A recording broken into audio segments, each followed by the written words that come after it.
चलिए स्वामी आचार्य गुरु श्री विशुद्ध सागर जी महाराज जी की जय। बोली मुनिवर श्री सुखदेव सागर जी महाराज जी की जय। बोली मुनिवर श्री पूर्णस सागर जी महाराज जी की जय। कि भटकते रहते हम संसार से निर्बंध ना होते, कि भटकते रहते हम संसार से निर्बंध ना होते, जो मुक्ति पथ बताने के लिए अरहंत ना होते, जो मुक्ति पथ बताने के लिए अरहंत ना होते। कि अरहंतों की वाणी भी पहुँच पाती नहीं हम तक, कि अरहंतों की वाणी भी पहुँच पाती नहीं हम तक, जो समझाने को साधु दिगंबर संत ना होते, जो समझाने को साधु दिगंबर संत ना होते। यूट्यूब पर सुप्रभात चैनल पर जुड़े हुए लाखों दर्शकों को मैं सादर जय। आप सभी यूट्यूब पर सुप्रभात चैनल के माध्यम से पूज्य मुनि श्री सुखदेव सागर जी महाराज के मुखारबिंद से समीचीन विकल्पों का सम्यक समाधान प्रतिदिन 5:13 पर सुन रहे हैं। तो चलिएगा इसी मंगलमय वेला में हम चलते हैं पूज्य मुनि श्री पूर्णस सागर जी महाराज के चरणों में और निवेदन करते हैं कि पूज्य मुनि श्री देश विदेशों से आए हुए समीचीन विकल्पों को आप पूज्य मुनि श्री सुखदेव सागर जी महाराज के समक्ष रखें, ताकि हमें उन समीचीन विकल्पों का सम्यक समाधान प्राप्त हो सके। पूज्य मुनि श्री पूर्णस सागर जी महाराज नमोस्तु गुरुदेव, नमोस्तु गुरुदेव, नमोस्तु गुरुदेव। ओम नमः सिद्धेभ्य। पंच परमेष्टि भगवान की परम पूज्य आचार्य भगवंत गुरुवर विशुद्ध सागर जी मुनि महाराज जी की जय। परम पूज्य मुनि श्री सुप्रभ सागर जी महाराज जी की समीचीन विकल्पों का सम्यक समाधान। परम पूज्य आचार्य भगवंत गुरुवर विशुद्ध सागर जी महाराज के मंगल सुभाषित से परम पूज्य मुनि श्री सुप्रभ सागर जी महाराज ने प्रच्छना नाम का जो स्वाध्याय प्रारंभ किया है, वह नियम से हमारे जीवन में एक कार्यकारी सहयोग साबित होगा और इस सम्यक समाधान के माध्यम से हम अपने आत्म कल्याण का मार्ग अवश्य ही प्रशस्त कर सकेंगे। प्रारंभ करते हैं आज का सम्यक समाधान। और आज का पहला विकल्प प्राप्त हुआ है इंदौर मध्य प्रदेश से डॉक्टर शिखर सिलोनिया मड़ौरा महाराज श्री के चरणों में बारंबार नमोस्तु निवेदित करते हुए कह रहे हैं कि महाराज श्री पिछला चातुर्मास आपका मड़ौरा नगरी को प्राप्त हुआ था और उस चातुर्मास में जो जिनवाणी की अनवरत गंगा बही, उसमें हम सब मुमुक्षुओं ने अवगाहन किया। उससे हमारे जीवन में आमूलचूल परिवर्तन हुआ है। लेकिन महाराज श्री इस बार हमारे ऐसा कौन से तीव्र पाप कर्म का उदय फलित हुआ होगा कि हम सबको इस संक्रमण काल के कारण, कोरोना संक्रमण के कारण हम सबको इतने लंबे समय तक देवशास्त्र गुरु का साक्षात दर्शन, बंदन, पूजन, अभिषेक एवं वैयावृत्ति से इतने लंबे समय तक वंचित रखा। हमारे समीचीन विकल्प का सम्यक समाधान करने की अनुकंपा करें। नमोस्तु महाराज जी, नमोस्तु। ओम नमः सिद्धम। परम पूज्य आचार्य भगवान गुरुवर विशुद्ध सागर जी महाराज जी की, परम पूज्य मुनि श्री सुप्रभ सागर जी महाराज जी की।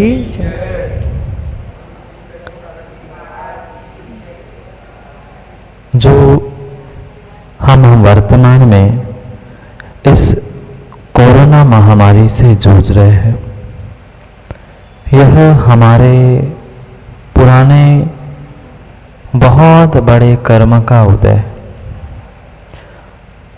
मात्र आप हम कुछ गिने गिने चुने जीवों के कर्म का उदय नहीं है, अपितु इस संसार में रहने वाले अधिकांश सभी जीवों को प्रभावित करने वाली यह आपकी और हमारी समस्या को सामने लाने वाली यह महामारी कोरोना है।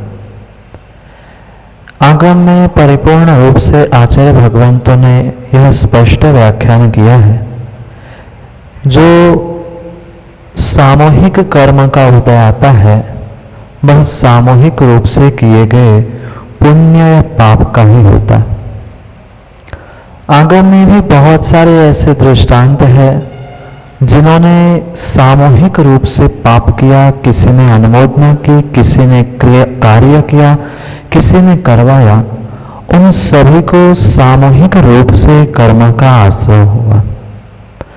और यही कुछ आज हमारे और आपके सबके सामने है। मन में इच्छा होने के बाद भी कोई देवसा सुगुरु के पास पहुंच नहीं रहा। बहुत सारा प्रयास करने के बाद भी उन्हें अभिषेक, दान, पूजा, वैयावृत्ति आदि से वंचित होना पड़ रहा है। ये सामूहिक रूप से हम सभी ने कभी ना कभी किसी न किसी जीवों को अंतराय डाला था, किसी न किसी जीवों के ज्ञान में बाधा डाली थी, किसी न किसी के जीव में दर्शन में बाधा डाली थी। इन सभी का कर्म का उदय जो आज हमारे सामने है वह ज्ञानावरणी, दर्शनावरणी, अंतराय आदि अनेक प्रकार के भेदों के अपेक्षा से अनेक प्रकार के कर्मों का भी सामूहिक उदय है। दो प्रकार की सामूहिकता की बात आपको डॉक्टर साहब समझनी होगी। कर्म की भी समुदाय और हमारे भी कर्म के निमित्तों का समुदाय। सभी जीवों के पुण्य पाप रूप कर्मोदय वह भी एक साथ था, एक जैसा था, और सभी कर्म भी एक साथ जब इकट्ठे हुए थे तब ऐसी विशेष महामारी उत्पन्न हमारे सामने हो चुकी। इसलिए मैं तो आपको यही कहना चाहता हूं, जो वर्तमान में हमारे सामने यह कोरोना महामारी आदि जितनी भी परेशानी और उसके निमित्त से जो कुछ भी हमें कार्य करने की इच्छा होने के बाद भी कर नहीं पा रहे हैं, सबसे बड़ा तो कर्म का उदय अंतराय कर्म है। और अंतराय के आचार्य महाराजों ने जो भेद बताए हैं, दानांतराय, लाभांतराय आदि की अपेक्षा से आपके दान करने की इच्छा है, किसी के लाभ प्राप्त करने की भी इच्छा है, भोग उपभोग आदि की भी इच्छा है, पर कर नहीं पा रहे हैं। सबसे बड़ा कर्म का उदय तो अंतराय कर्म का है, और अंतराय के साथ साथ किसी का ज्ञानावरणी भी है, किसी का दर्शनावरणी भी है। चाहते हुए भी बिल्कुल बगल में ही प्रभु का मंदिर है, पर हम खोल के अंदर जा नहीं पा रहे। सब कुछ चाहते हैं, गुरु बिल्कुल हमारे नगर के पास में है, पर हम दान दे नहीं पा रहे। निर्ग्रंथ भी चाहते हैं कि सबको एक समान प्रवृत्ति हो जाए, प्रत्येक व्यक्ति हर वर्ष जैसा आके दान दे के जाए, पर ऐसी विषमता है कि लेने वाला लेना चाहता है, देने वाला देना चाहता है, ज्ञान भी बांटना चाहता है, पर ना लेने वाला ले पा रहा है, ना देने वाला दे पा रहा है। ये सामूहिक अंतराय कर्म का कार्य कुछ ना कुछ पिछले भवों में हमने किया था, इसलिए भारत के ही नहीं अपितु सभी देशों के जीवों को वह कर्म एक साथ उदय में आया है। और यह कर्म जब तक उदय में रहेगा, उसकी जब तक जो उत्कृष्टता बनी रहेगी, उस उत्कृष्टता के जब तक जो कर्म का उदय कम नहीं हो पाएगा, तब तक इसके विषय में हम कितना ही पुरुषार्थ करें, वह पुरुषार्थ सफल नहीं होगा। क्योंकि कर्म के तीव्र मंद और मंदतर उदय, इसमें किंचित भी पुरुषार्थ नहीं चलता। जब कर्म का मध्यम उदय होता है तभी जीव का पुरुषार्थ फलीभूत होता है। इसलिए आपके लिए यह सम्यक समाधान है कि आप इस बात का विकल्प छोड़ दे कि किसका क्या क्यों कैसा, वह तो अंतराय कर्म का और अन्य शेष कर्म, क्योंकि ये बात करणानियोग से आपको ज्ञात होगी कि एक समय में 7 कर्मों का आश्रयबंध प्रति समय होता रहता है। एकमात्र आयु कर्म छोड़कर शेष कर्मों का आश्रय प्रति समय कम अधिक मात्रा में होता ही रहता है। इसलिए आपके लिए यह समझना होगा मुख्यतः अंतराय कर्म की है, तो शेष सभी कर्म ज्ञानावरणी, दर्शनावरणी, मोहनी, वेदनी दुख भी हो रहा है, असता भी है, ये सब कुछ उसके ही संदर्भित होने वाले कर्म की प्रवृत्ति है। इसलिए उसके मध्यमता का आने तक हमें पुरुषार्थ करते रहना चाहिए। आज नहीं तो कल उसका फल हमें अवश्य मिलेगा, पर उसका खेद भी करते रहोगे तो आने वाले समय के लिए पुनः दुख प्राप्त होगा। इसलिए खेद छोड़कर मात्र कर्मोदय को मानकर विपाक विचय धर्म ध्यान करते रहोगे तो आने वाले समय में कर्मों का आश्रय रुक सकता है, अन्यथा नहीं रुक सकता। हेमंत वज वासिम महाराष्ट्र से महाराज श्री के चरणों में बारंबार नमोस्तु निवेदित करते हुए अपना समीचीन विकल्प रख रहे हैं कि महाराज जी एक भजन पढ़ते हैं कि सरसों का दाना भी जिनके तन में चुभता था, काया की सुध छोड़ी गीदड़ तन खाते देखे। इस भजन में लिखा है गीदड़ तन खाते देखे, यहाँ गीदड़ का अर्थ क्या है? हमारे समीचीन विकल्प का सम्यक समाधान करने की अनुकंपा करें। नमोस्तु महाराज जी, नमोस्तु। सुकुमाल मुनि के कथानक के अनुसार जो उनके जीवन की सत्य घटना थी, उनका वर्णन इन शब्दों के द्वारा कवि ने इस भजन में लिखा है। जैसे कि आपने कथा पढ़ी ही होगी, वह एक सेठ पुत्र होने के बावजूद भी इतने सुकुमाल थे कि एक सरसों का दाना भी उनके शरीर पर चुभता था। पर जैसे ही वैराग्य हुआ, उस राग से उनकी परिणति दूर हो गई। वही सरसों के दाने को, सरसों का दाना जिसको चुभता था, वो ही नंगे पैर और नंगे शरीर से उस रास्ते पर, कंकड़ भरे रास्ते पर गमन करता हुआ जंगल में साधना के लिए पहुंचा।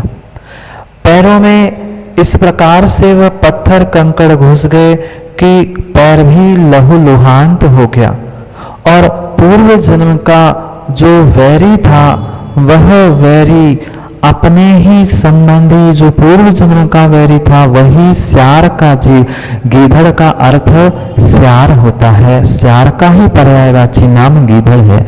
जैसे 3 दिन तक वह स्यार भक्षण करता रहा, वह स्यार को गीधड़ कहा है। जो कि गीधड़ तन भगते देखे, गीधड़ तन खाते देखे। गीधड़ यानी जो स्यार होता है, लोमड़ी होती है, वह लोमड़ी, स्यार, गीधड़ एक ही अर्थवाची है। वह त्रियंश जो पूर्व जन्म का उस सुकुमाल मुनि का संबंधी था, वही 3 अपने बच्चों के साथ वह स्यार खाता रहा, पर फिर भी मुनिराज टस से मस नहीं हो गए। कहाँ तो उनके सरसों का तन पे सरसों का एक दाना भी चुभ जाता था, जबकि सरसों का दाना थोड़ा सा भी दबा दो तो वह नष्ट हो जाता है, तेल निकल जाता है। पर वह भी जिनके सुकुमाल को चुभता था, आज गीधड़ स्यार खा रहा है तो भी उसे समझ में नहीं आया कि वास्तव में मेरे साथ क्या हो रहा है। इसलिए यह गीधड़ का अर्थ वहां पर स्यार या लोमड़ी रूप में लेना, और उसने जो यह पूरी कथा है, कथा को संक्षेप में 2 पंक्तियों में कवि ने लिखा है। आपके लिए सम्यक समाधान गीधड़ यानी स्यार लोमड़ी होता है। कथानक पढ़ोगे तो आपको पूरा विस्तार से इतिहास पता चल जाएगा। सुमिता जैन पांडिचेरी से महाराज श्री के चरणों में बारंबार नमोस्तु निवेदित करते हुए कह रहे हैं कि महाराज श्री आपका जो सम्यक समाधान है वह आगम के परिप्रेक्ष्य में एकदम सटीक उत्तर हमें प्राप्त हो रहा है और उसके माध्यम से हम अनेकानेक हमारे मन के समीचीन विकल्प शांत हो रहे हैं। हम आपको प्रतिदिन जिनवाणी चैनल के माध्यम से भी सुनते हैं। हमारा समीचीन प्रश्न यह है कि क्या जीवन में इष्ट गुरु के साथ इष्ट भगवान का होना भी अनिवार्य है? हमारे समीचीन विकल्प का सम्यक समाधान करें। नमोस्तु महाराज जी, नमोस्तु। आचार्य भगवान कुंद कुंद स्वामी के पंचास्तिका ग्रंथ की टीका करते हुए आचार्य महाराज 3 प्रकार के देवताओं की व्याख्या करते हैं, इष्ट, अभिमत और अभिप्रेत। उनकी अपेक्षा से जो तीर्थंकर भगवान हमें इष्ट लगते हैं, बहुत अच्छे लगते हैं, वह इष्ट देवता के कोटि में आते हैं। और जो भगवान सभी को अच्छे लगते हैं वह अभिमत होते हैं और किसी विशेष कार्य के लिए जो किए जाते हैं वह अभिप्रेत हुआ करते। इस अपेक्षा से इन 3 प्रकार के देवताओं की व्याख्या की और जो आपने समीचीन विकल्प भेजा है कि इष्ट गुरु तो है पर इष्ट देवता का क्या, यह आगम में ऐसा कोई कंपल्सन नहीं किया है कि इष्ट देवता इष्ट गुरु होने ही चाहिए। इतना जरूर कहा है कि प्रत्येक के जीवन में कोई ना कोई गुरु होना आवश्यक है और देव शास्त्र गुरु के निमित्त से जो श्रद्धान है वही सम्यक दर्शन है। यहाँ किंचित भी यह आचार्यों का अभिप्राय नहीं है कि हमारे कोई अगर इष्ट है तो कोई अनिष्ट भी होगा, कहीं राग है तो द्वेष करना ही होगा, या ऐसी परिणति की व्याख्या किसी भी प्रकार से आचार्यों ने नहीं की है। क्योंकि आज के परिप्रेक्ष्य में देखने पर यह आता है कि प्रणत सागर अगर हमारे लिए इष्ट है तो सुप्रभ सागर को हम देखते ही नहीं। ऐसी किंचित भी व्याख्या आगम में नहीं है। इष्ट गुरु भी हो सकता है, इष्ट देवता भी हो सकते हैं, इष्ट जिनवाणी भी हो सकती है, पर इष्ट का मतलब अन्य कोई अनिष्ट नहीं है। उनके प्रति भी हमें देव शास्त्र गुरु का समानता से व्यवहार करना चाहिए।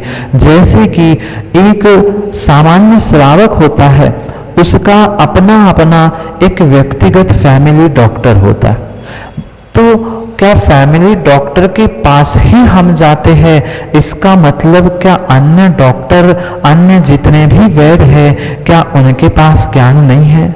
है, पर हमें वह विशेष रूप से इष्ट लगता है, इसलिए वह इष्ट देव, इष्ट गुरु आदि की संकल्पना की है।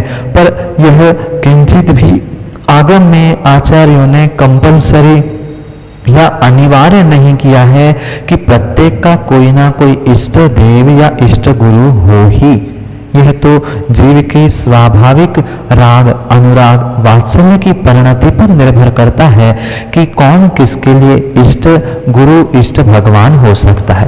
यह पुराने कर्मों का कुछ संबंध भी हो सकता है, वर्तमान की परिणति से भी संबंध हो सकता है, पर यह किंचित भी आपका जो यह विकल्प है, यह किंचित भी करने योग्य नहीं है कि इष्ट भगवान होने ही चाहिए, क्या नहीं होने चाहिए। पर हो रहे हैं तो भी उसमें कोई दोष नहीं है। पर यह भी बात समझ लेना, अगर इष्ट भगवान और इष्ट गुरु के पीछे अगर हम चल मल अगाढ़ रूपी दोषों को प्राप्त हो रहे हैं सम्यक दर्शन के, तो हमारे सम्यक दर्शन में निर्मलता आने वाली नहीं है। सम्यक दर्शन की निर्मलता को प्राप्त करने के लिए इन चल मल अवगाढ़ दोषों से रहित होकर ही हमें देव शास्त्र गुरु, सभी देव, सभी गुरु, सभी शास्त्रों पर श्रद्धा करना होगा, तो ही हमारे सम्यक दर्शन की रक्षा संभव है, अन्यथा वह रक्षा होना संभव नहीं है। इसलिए आपके लिए सम्यक समाधान है कि इष्ट गुरु, इष्ट देवता हो, अच्छी बात है, पर उनके राग में कहीं अन्य द्वेष ना हो, यह भी परम सत्य है। यह कोई कंपलसरी अनिवार्य नहीं है कि इष्ट गुरु, इष्ट देवता हो तो अच्छी बात है, पर कहीं अन्य स्थान पर द्वेष ना हो, यह भी उतनी ही परम अच्छी बात है। सारिका जैन करेली मध्य प्रदेश से महाराज श्री के चरणों में बारंबार नमोस्तु निवेदित करते हुए अपना समीचीन प्रश्न रख रहे हैं कि महाराज श्री, मैंने रत्नत्रय का व्रत किया जो कि पूर्ण हो गया है, लेकिन उद्यापन नहीं कर पा रहे हैं, इसके लिए क्या करें? हमारे समीचीन विकल्प का सम्यक समाधान करने की अनुकंपा करें। नमोस्तु महाराज जी, नमोस्तु। प्रत्येक व्रत की पूर्णता के बाद व्रत के विधियों में यह भी लिखा है कि उस व्रत का उद्यापन करना आवश्यक होता है। पर जो आज वर्तमान में उद्यापन के नाम में बहुत सारा प्रदर्शन आदि हो रहा है, ऐसी कहीं भी व्याख्या आगम में नहीं लिखी कि 50 सैकड़ों हजारों लोगों को भोजन करा दे, बहुत बड़े जोरों शोरों से कोई विधान करा दे, ऐसी किंचित भी उद्यापन की व्याख्या नहीं है। हम बहुत ही सहजता से, शालीनता से, शांति से, मर्यादा से अपने ही घर, अपने ही मंदिर, अपने ही 2-4 लोगों को लेकर व्रत का उद्यापन कर सकते हैं। उस उद्यापन करते समय में भी जैसे आपने विकल्प भेजा है, प्रश्न भेजा है, अगर उद्यापन नहीं हो पा रहा है तो विकल्प ना करें। पर यह भी आवश्यक है, जब तक वह उद्यापन नहीं होता तब तक वह पूर्ण नहीं होता, ऐसा भी व्याख्यान उन व्रतों की विधि आदि में लिखा है। इसलिए जितने संक्षेप में हो, क्योंकि व्रत के उद्यापन में अनेक प्रकार की विधियों का व्याख्यान आचार्यों ने किया। जिस प्रकार का व्रत है उस प्रकार का ही उद्यापन हम कर सकते हैं। इतना ही नहीं, जो व्रत किया था वही व्रत का अगर विधान उपलब्ध है तो हम घर में बैठे या प्रभु के मंदिर आदि में पहुंचकर सामान्य रूप से भी उसका उद्यापन कर सकते हैं। यह जरूरी नहीं है कि हम लाखों करोड़ों खर्च करेंगे तो ही हमारे व्रत का उद्यापन होता है। वह संक्षेप से भी हम उस उद्यापन को प्राप्त हो सकते हैं। अगर नहीं हो पा रहा है वर्तमान के कोरोना आदि के परिप्रेक्ष्य में भी, तो विकल्प ना करें। समय बदलते ही जितनी शीघ्रता से आप जितनी शक्ति हो उसके अनुसार उद्यापन अवश्य करें। अगर और कुछ नहीं संभव हो रहा है या आगे भी करना संभव नहीं है, पर मुझे ऐसा लगता नहीं है कि आगे भी संभव नहीं होगा या संक्षेप रूप से घर में करना संभव नहीं है, ऐसा नहीं होगा, ऐसा मुझे लगता है। इसलिए जैसी शक्ति होगी वैसा कर लो। अगर नहीं कर पा रहे हो तो किसी आचार्य भगवान के चरणों में जाकर उसका प्रायश्चित अवश्य ग्रहण करना। प्रायश्चित करो या उद्यापन करो, दोनों में से कार्य करना होगा, यही सम्यक समाधान है। बोलिए 108 पूज्य गुरुवर श्री सुप्रभ सागर जी महाराज की जय, श्री प्रणय सागर जी महाराज की। गुरुवर, मेरा प्रश्न है कि जैसे नारी पर्याय में अशुद्धि का रोग लगा रहे, उसी प्रकार त्रियंच भी जैसे गाय भैंस, तो महाराज श्री उनको भी ऐसा होता होगा, लेकिन उस समय जो दूध वगैरह अपन लेते हैं तो क्या उसका कोई कारण समाधान कीजिए।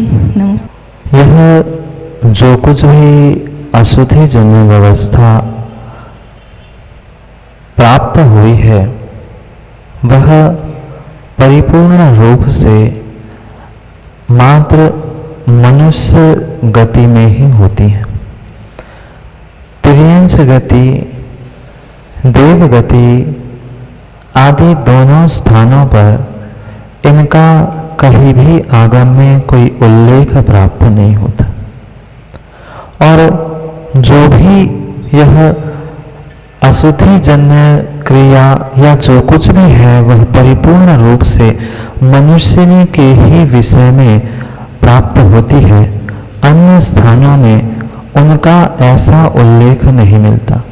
पर यह बात जरूर है, जब वह त्रियंचनी यानी गाय भैंस आदि प्रसूत होते हैं, उनकी डिलीवरी होती है, उनके कुछ दिन उपरांत, किसी का 15 दिन, किसी का महीना, किसी का 8 दिन, इस प्रकार से वह दूध लेने योग्य नहीं होता। पर अन्य जो नियत समय की व्यवस्था मनुष्यनी पर्याय में है, ऐसी नियत समय की व्यवस्था तिर्यंचनी आदि में नहीं है, इसलिए उस समय उनका दूध आदि लेने में कोई दोष नहीं है। पर जब वह गाय भैंस आदि जब प्रसूत होती है, उनकी डिलीवरी होती है, तो यह ज्ञात करना आवश्यक है कि प्रसूति के कितने दिन पूर्ण हुए हैं। और अगर उस समय में भी, क्योंकि देखना आपने देखा हो नहीं देखा हो, पर कुछ दिन तो वह दूध भी अलग प्रकार का निकलता है, वह सामान्य जो पतला दूध होता है उससे अलग तरीके का एक जमा हुआ दूध निकलता है, और कभी कभी उसके साथ रक्त भी निकलता है। इसलिए जितने दिन, कुछ दिन कम ज़्यादा हो सकते हैं, 10 भी होते हैं, 15 भी होते हैं। कुछ गाय भैंस जो किसी बीमारी के शिकार होते हैं, महीने महीने उनका वैसा दूध निकलता है, उस समय में वह दूध परिपूर्ण रूप से अभक्ष्य है।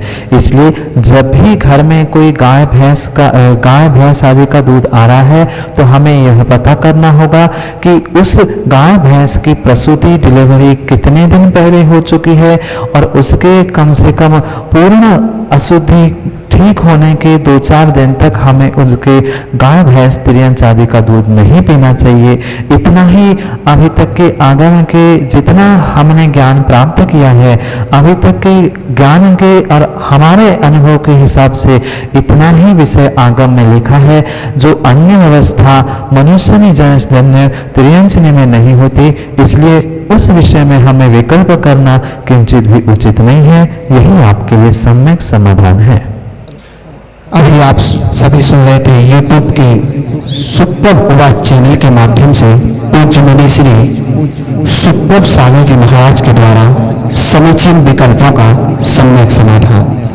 देश विदेशों में लाखों की संख्या में दर्शक यूट्यूब के माध्यम से पूज्य मुनि श्री का सम्यक समाधान प्रतिदिन 5:13 पर श्रवण कर रहे हैं, और सैकड़ों की संख्या में दर्शकगण अपने समीचीन विकल्प हमें भेज रहे हैं। यदि आपके मन में भी कोई समीचीन विकल्प है और आप पूज्य मुनिश्री के द्वारा उस समीचीन विकल्प का सम्यक समाधान प्राप्त करना चाहते हैं, तो आप हमें निम्नलिखित नंबरों पर अपना समीचीन विकल्प भेज सकते हैं। हमारे नंबर हैं 7415306441। हिंदी में नोट कीजिए 7415306441। हमारा दूसरा नंबर है 8707548811। हिंदी में नोट कीजिए 8707548811। आप अपना समीचीन विकल्प हमें ईमेल के माध्यम से भेज सकते हैं। हमारी ईमेल आईडी है सम्यक.समाधान@gmail.com। द्वारा नोट कर लीजिए सम्यक.समाधान@gmail.com। यदि आप भी चाहते हैं कि पूज्य मुनिश्री के मुखारविंद से समीचीन विकल्पों का सम्यक समाधान आप प्रतिदिन देख सकें, तो आप यूट्यूब चैनल सुप्रभ उवाच को लाइक करें, सब्सक्राइब करें एवं बेल आइकन को जरूर दबाएं, ताकि प्रतिदिन की नोटिफिकेशन आपके मोबाइल पर सर्वप्रथम पहुंच सके। आप सुप्रभ उवाच चैनल के लिंक अपने इष्ट मित्रों, सभी संबंधियों को WhatsApp group, Facebook, Telegram, Instagram के द्वारा भी भेज सकते हैं, ताकि पूज्य मुनिश्री के द्वारा किया जाने वाला सम्यक समाधान से वे वंचित न रह सके। सम्यक समाधान आप फेसबुक के माध्यम से भी देख सकते हैं। फेसबुक पर सर्च करें सुप्रभ उवाच। सुप्रभ उवाच चैनल को लाइक करें, ताकि प्रतिदिन की नोटिफिकेशन आपके मोबाइल पर सब